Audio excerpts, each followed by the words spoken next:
Well, Ron Rash, thanks a lot for your new book, Above the Waterfall, and thanks for coming to talk to us about it. While we were talking for a program for North Carolina Bookwatch, we realized that there's a big part of your book that has to do with the meth addiction and the manufacture, the cooking that goes on in the mountains. Tell us about what's going on and how it relates to your book. Well, I think we're starting to see it, I hope, burn itself out. I mean, there seems to be other drugs coming in, Oxycontin, but also heroin now. But the meth has just been devastating. And I think because it's been so easy to make, almost anyone can make it, the materials are out there and inexpensive and, as I say, incredibly addictive. I can't think of a more sinister drug. And I write about it, but the one thing I don't want to do is glamorize it. And I think sometimes, for instance, a show such as Breaking Bad, which that may not be the show's intent, but there is a kind of glamour attached to it, to the person making it, the idea that this is such a, incredibly smart guy, this chemist and former school teacher. But I tend to concentrate on the families. What does it do? What is the impact as you see it and as you describe it in your book? To certainly show the worst of it, the impact on the people who take it, but even more so the impact on in Above the Waterfall on the parents, because to me, maybe the most powerful scene and the hardest scene for me to write in some ways was not actually in the when they're on the raid, but when the parents were having to confront the sheriff once again that their daughter had stolen from them, and the heartbreak there, I thought was, to me, that's what I want to focus on. The impact on the families is what?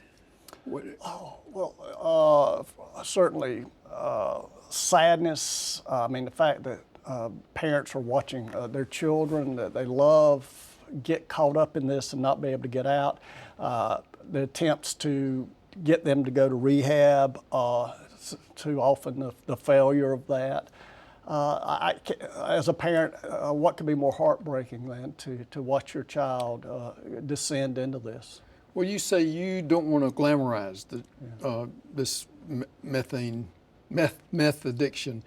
Nevertheless, there has to be some kind of attraction that draws people into using the drug that must be give them some good feelings or something that is worth paying some money and taking the risk that comes along with it. Well, I think that's exactly right, and I think also that what's happened, particularly in rural areas in our state and very often across the country, is these people very often don't seem to have futures. Those jobs that traditionally might have given them a good middle class income are disappearing, and I think sometimes hopelessness, a sense of futility can sometimes certainly tie into that going into drug addiction, wanting something to make one feel better, but also just a sense that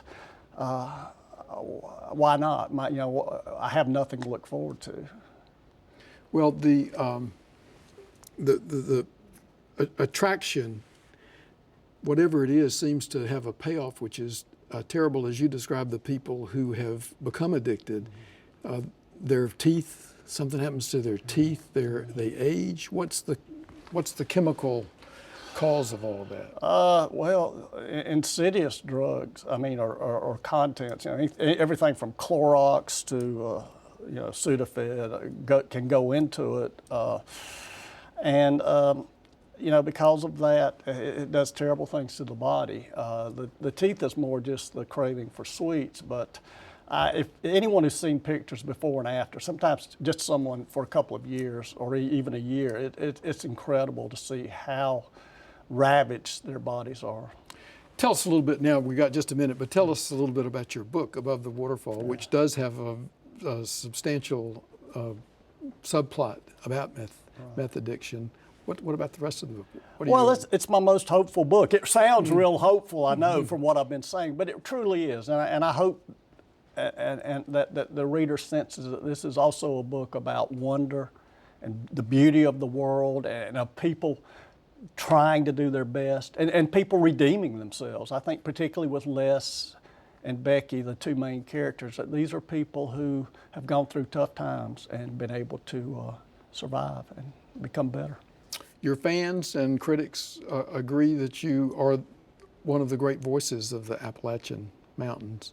And I would say, from my point of view, the description of the beauty of the place that you bring to it makes up for the tough part that we have to have as we deal with some of the rough parts of mountain life, including this meth addiction. What's next?